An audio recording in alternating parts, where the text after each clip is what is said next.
हाँ जी माता जी, आपने यहाँ 5 महीने हो गए बैठे, क्या क्या तकलीफ हुई आपको यहाँ बैठने में? बिल्कुल ही नहीं तकलीफ, ਐਨ ਮੌਜ ਦੇ ਨਾਲ ਅਸੀਂ ਬੈਠੇ ਹਾਂ, ਕੋਈ ਸਾਨੂੰ ਤਕਲੀਫ ਨਹੀਂ, ਕੋਈ ਕੁਝ ਨਹੀਂ ਹੈਗਾ। ਅਸੀਂ ਆਪਣੇ ਘਰ ਪੱਕੇ ਬਣਾ ਕੇ ਬੈਠਾਂਗੇ, ਜਿੰਨਾ ਚਿਰ ਤੱਕ ਉਹ ਕਾਨੂੰਨ ਨਹੀਂ ਰੱਦ ਕਰੂਗਾ ਉਹਨਾਂ ਚਿਰ ਤੱਕ ਜਾਵਾਂਗੇ। ਹੁਣ ਅਸੀਂ 70 ਬਣਾ ਲਏ, ਜੇ ਨਹੀਂ ਕਾਨੂੰਨ ਰੱਦ ਕਰੂਗਾ ਅਸੀਂ ਇੱਟਾਂ ਦੇ ਸੀਮੈਂਟ ਦੇ ਘਰ ਬਣਵਾਵਾਂਗੇ। ਆਪ ਖੁਦ ਅਸੀਂ ਨਾਲ ਲੱਗ ਕੇ ਸਭ ਕੁਝ ਕਰਾਂਗੇ। ਅਸੀਂ ਜਿੰਨਾ ਚਿਰ ਤੱਕ ਉਹਨੇ ਕਾਨੂੰਨ ਨਹੀਂ ਰੱਦ ਕਰਨਾ ਉਹਨਾਂ ਚਿਰ ਤੱਕ ਅਸੀਂ ਬਿਲਕੁਲ ਵੀ ਨਹੀਂ ਹਿੱਲਣਾ। ਜੋ ਕੁਛ ਮਰਜ਼ੀ ਕਰ ਲੈ, ਕੋਈ ਕਰੋਨਾ ਨਹੀਂ, ਕੋਈ ਕੁਛ ਹੋਰ ਨਹੀਂ। ਅਸੀਂ ਆਹ ਕਹਿੰਦੇ ਵੀ ਸਾਨੂੰ ਤਾਂ ਜਿਹੜੇ ਟੀਕੇ ਲਾਉਂਦੇ ਨਾ ਲਵਾਇਓ ਨਾ, ਕੋਈ ਵੀ ਟੀਕੇ ਲਵਾ ਕੇ ਬਿਮਾਰ ਕਰਦਾ ਹੈ ਤੇ ਮੋਦੀ ਮਾਰਦਾ ਹੈ ਇਹਦੇ ਭਾਦਾ ਅਸੀਂ ਮਰਦੇ ਆ। ਅਸੀਂ ਸ਼ਹੀਦ ਆ, ਸਾਡੇ ਬੱਚੇ ਸ਼ਹੀਦ ਨੇ। ਅਸੀਂ ਉੱਚੀਆਂ ਗਰਦਨਾਂ ਕਰਕੇ ਖੜ ਸਕਦੇ ਹਾਂ, ਅਸੀਂ ਆਹ ਕਹਿ ਸਕਦੇ ਹਾਂ ਵੀ ਹਾਂ ਅਸੀਂ ਇੰਨੇ ਸ਼ਹੀਦ ਕਰਾਤੇ ਅਸੀਂ ਆਪਣੇ ਪੁੱਤ। ਸਾਨੂੰ ਕੋਈ ਦੁੱਖ ਤਕਲੀਫ ਨਹੀਂ। ਜਦੋਂ ਵੀ ਕੋਈ ਉਹ ਹੁੰਦਾ ਮਰਦਾ ਨਾ, ਅਸੀਂ ਇਹ ਸੋਚਦੇ ਹਾਂ ਵੀ ਹਾਂ ਸਾਡੇ ਅੱਜ ਪੰਜਾਬ ਦੇ ਵਿੱਚ ਅਸੀਂ ਉੱਚੀਆਂ ਗਰਦਨਾਂ ਕਰਕੇ ਬੈਠ ਸਕਦੇ ਹਾਂ। ਸਾਡੀਆਂ ਮਾਵਾਂ ਸਾਡੀਆਂ ਵੀ ਬੱਚੇ ਨੇ, ਕੋਈ ਸਾਨੂੰ ਦੁੱਖ ਤਕਲੀਫ ਨਹੀਂ, ਜਿੰਨਾ ਮਰਜ਼ੀ ਉਹ ਕਰਦੇ ਰਹੇ, ਪਰ ਜਿੰਨਾ ਚਿਰ ਤੱਕ ਅਸੀਂ ਕਾਨੂੰਨ नहीं रद्द करूँ ਅਸੀਂ नहीं जाते। अच्छा माता जी, एक बात और बताओ, आप क्या कोरोना का टेस्ट कराओगे? नहीं नहीं, कोई कोरोना का टेस्ट नहीं कराना, कोई टीका नहीं लगवाना। पिंडां दे विच बथेरे भौंकदे फिरदे ने, पर ਅਸੀਂ नहीं लगवाने टीके। टीका भी नहीं लगवाओगे आप? नहीं टीका नहीं लगवाना। और ना टेस्ट कराओगे? ना टेस्ट करवाना, कोरोना है ही नहीं।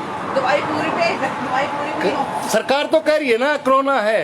कोरोना जे हो ताही ਅਸੀਂ ਉਹ ਕਰਾਂਗੇ, गवर्नमेंट ਨੂੰ ਹੋਊ कोरोना, ਸਾਨੂੰ ਕੋਈ कोरोना नहीं। चलो ठीक है, बहुत अच्छी बात है। लेकिन आप यहाँ 5 महीने से बैठे, 5 महीने में आपने रहने में, खाने में, पीने में किसी प्रकार की दिक्कत तो आई होगी? बिल्कुल नहीं होई। घर ना वधिया एन ਉਹ ਕਰਦੇ ਆ, ਇੱਥੇ ਹੀ ਸਾਡੇ ਘਰ ਨੇ। ਅਸੀਂ ਕਣਕ ਇਕੱਠੀ ਕਰ ਲਈ, ਦਾਲ ਪਾਣੀ ਸਾਰਾ ਇਕੱਠਾ ਕਰ ਲਿਆ। ਹੁਣ ਜੱਟਾਂ ਨੇ ਫਿਰ ਉਹ ਕਰ ਦੇਣੀ ਆ, ਮੌਜਾਂ ਨਾਲ ਖਾਵਾਂਗੇ ਤੇ ਪਕਾਵਾਂਗੇ, ਰਹਾਂਗੇ ਅਸੀਂ ਇੱਥੇ। कई स्टेटों के आदमी इकट्ठे बैठे हैं यहाँ, जैसे हरियाणा भी है, पंजाब भी है, उधर से राजस्थान भी है, यूपी भी है। तो आपस में बातचीत करने में या मेल जोल बनाने में दिक्कत तो आई होगी? नहीं नहीं, सानू सब अपने भैन भाई माँ बाप कोई सानू बगाना नहीं है। समका ਜਦੋਂ ਅਸੀਂ ਦੂਜੀਆਂ ਸਟੇਟਾਂ ਨੂੰ ਦੇਖਦੇ ਹਾਂ, ਸਾਡੇ ਆਪਣੇ ਆਪ ਨੂੰ ਮਨ ਨੂੰ ਬਹੁਤ ਜ਼ਿਆਦਾ ਖੁਸ਼ੀ ਹੋ ਰਹੀ ਹੈ ਵੀ ਅਸੀਂ ਸਾਰੇ ਇੰਡੀਆ ਦੇ ਲੋਕ ਇਕਜੁੱਟ ਹੋ ਗਏ। ਪਰ ਇਕਜੁੱਟ ਹੋ ਕੇ ਰਹਾਂਗੇ, अलग नहीं हो सकती, जो कुछ मर्जी कोई करे। भाई जी, आप नौजवान हैं, आप ये बताइए कि हरियाणा के साथ कैसा व्यवहार रहा आपका? हरियाणा के साथ हमारा भाईचारा किसान है। जितना हरियाणा ने हमारे को इधर रहने का और खाने पीने की व्यवस्था की है ना, उससे ज़्यादा कोई नहीं कर सकता।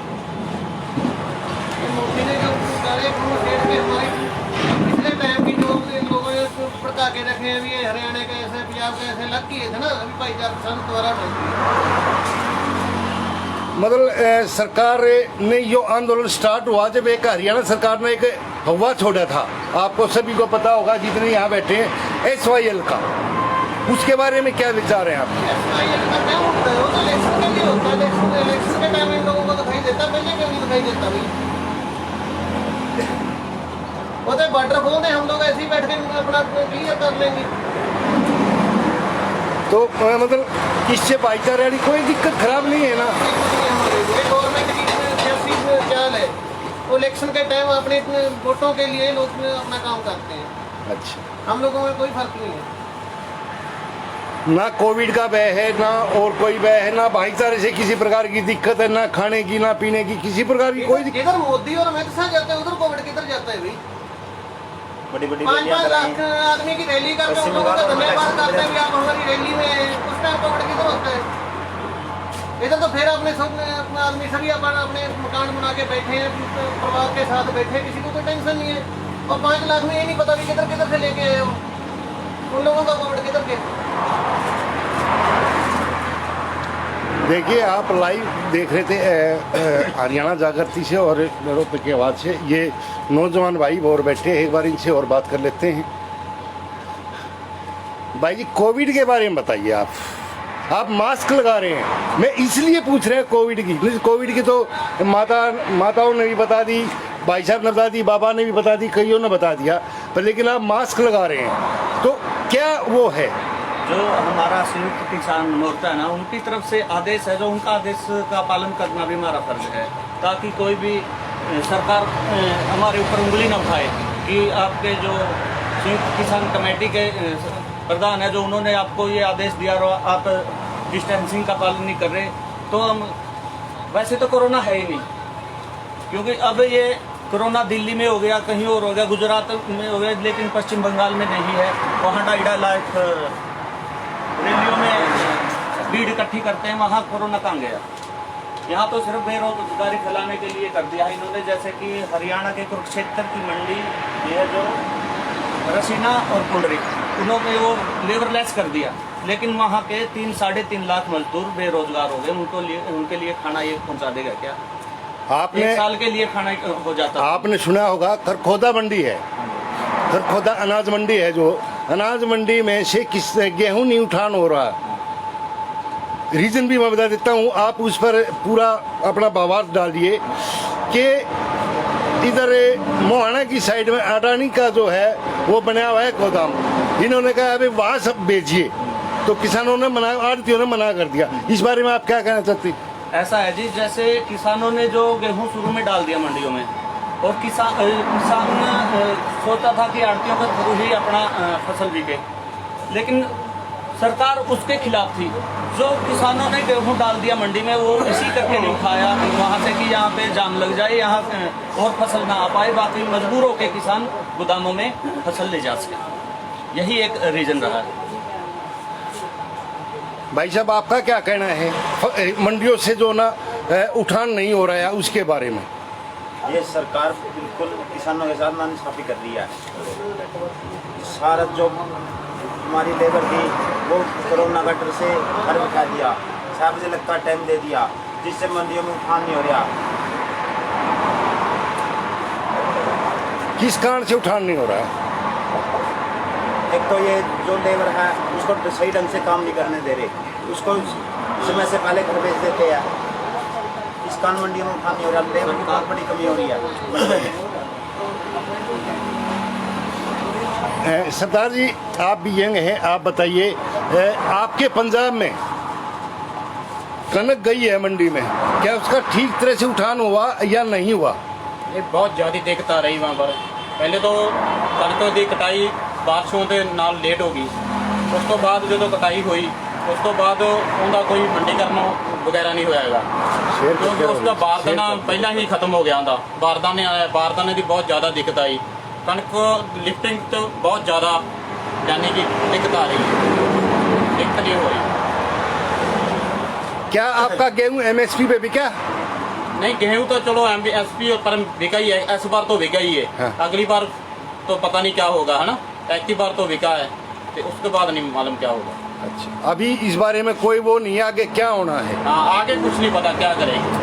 एक बार तो थोड़ा या क्योंकि मोर्चा लगा हुआ, इसके करके भी थोड़ा दबाव चल रहा है। दबाव के बावजूद भी सरकार क्योंकि MSP पर खरीद रही है, इसके बाद नहीं पता क्या होगा। बाबा,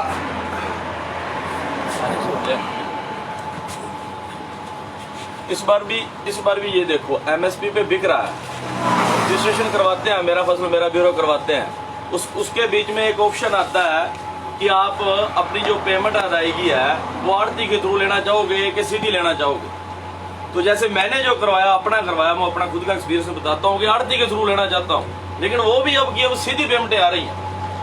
मतलब ये एक मुद्दा हाथ लगना चाहिए। ये जो पॉलिसियां बनाते हैं ये सारे ऊपर बैठे हैं, मुद्दा हाथ लगना चाहिए। देखो कोरोना का कैसे मतलब वो अपना उसे घुमा फिरा के उससे फायदा कैसे उठाते हैं। मंडियों का टाइम बदल दिया, लेबर को डर दिखाया गया, लेबर घर वापस चली गई है, मंडियों का उठान नहीं हो रहा है। जो पहले आपने कहा था कि मंडियों में उठान नहीं हो रहा है, कोरोना के डर से लेबर जो घर बैठ गई है और वो उठान नहीं हो रहा है। और वहाँ जहाँ लेबर नहीं है वो अपने उसके जो गोदाम बने हुए हैं अडानी के, तो वहाँ जाएगा किसान कणक बेचेंगे, मजबूर हो जाते हैं। और जो जिस भी बीमारी का और जो भी आप कहते हैं कि आपको कोरोना से डर नहीं लगता, आपको यहाँ दिक्कत नहीं आती, दिक्कतें क्या आती हैं क्या नहीं है। जब आपके मुंह से रोटी छीनी जाएगी तो कोई कोरोना से मैं बच सकता हूँ। शायद मुझे लगता है पत्रकारों को पता होगा, शायद 2% है इसकी जो है डेथ रेट है जिसमें, 2-3% इसके है, तो जो मुंह से रोटी चली जाएगी तो अगली पीढ़ियों तक की, तो वो तो उसकी परसेंटेज बता के बताओगे ना, तो वो कितने जाएंगे, कितने लोग जो भूखे मरेंगे। अब एक छोटी ही बात और कह दूँ, देखो माताएं भी बैठी हैं, बुजुर्ग भी बैठे हैं, जवान भी बैठे हैं, सारे भाई ध्यान से सुनो। अगर कोरोना महामारी होती, दिल्ली के चारों तरफ कितना किसान बैठा हुआ है, तो और 350 से ज्यादा किसान शहीद हो चुके हैं, सभी का पोस्टमार्टम हुआ, कोरोना किसी का नहीं पाया, नहीं आया। तो यहाँ से जब ट्रालियाँ कोरोना के उसमें आती तो ट्रकों में लाश जाती। आप क्या कहना चाहते हैं इस पर? मैं तो आपको स्पष्ट तौर पे ये कह रहा हूँ कि इंडिया वालों के पास, चाहे उसमें गवर्नमेंट कोई भी हो, इनके पास थोड़ा बहुत मुद्दा हाथ में लगना चाहिए, उसका फायदा उठाएंगे, उस पर रोटियां सेकेंगे।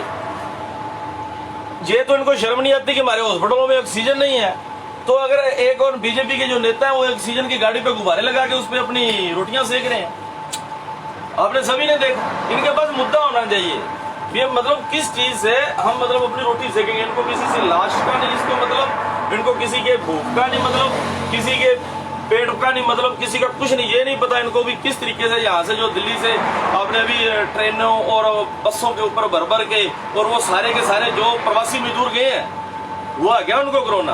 इतनी भीड़ से होके गए हैं, सारे गए हैं ना। वो हम पत्रकार है, हम डेली उसमें रहते हैं, भीड़ में ही रहते हैं। अब आपके सामने यहाँ भी 50 आदमी बैठे, मैं इनके बीच में हूँ और बगैर मास्क हूँ। मेरे को तो अब तक बुखार या जुकाम खांसी खुरा कुछ होया नहीं है, और शायद मेरे को लगता है यहाँ बैठे हैं जितनी मेरी माताएं भी बैठी हैं, बुजुर्ग भी बैठे, जवान बैठे, किसी को भी शायद नहीं होगा। नहीं हुआ इसीलिए यहाँ बैठे हैं, नहीं हुआ इसीलिए यहाँ बैठे हैं। तो आप सभी का मैं फिर पुनः धन्यवाद करता हूँ। आका आप अपने धरने पर ऐसे जुटे रहिए, सरकार को आपकी बात माननी पड़ेगी, किसी हद तक वापिस नहीं हट सकती। धन्यवाद साथियों। धन्यवाद।